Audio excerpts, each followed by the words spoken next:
ఏమైంది ధరణి? ఏంటివి? దీనికి అంత గట్టిగా వచ్చావు? సిగరెట్ ప్యాకెటేగా. అది తెలుసు, నాకు తాగనని మాట ఇచ్చావు కదా, మరి ఇదేంటి? హే, నేను తాగలేదే. తాగకుండానే జోలోకి వచ్చిందా? ఇవన్నీ ఫిష్ రాక్ చెప్పు, నాకు కాదు.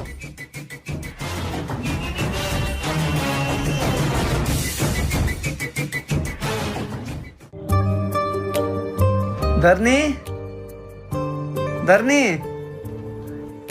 హో ఇక్కడున్నావా? నీకోసం శారీ తెచ్చా. అక్కడ పెట్టు. దొంగ, ముక్కు మీద కోపం. హాయ్, ఎంత బాగుంది.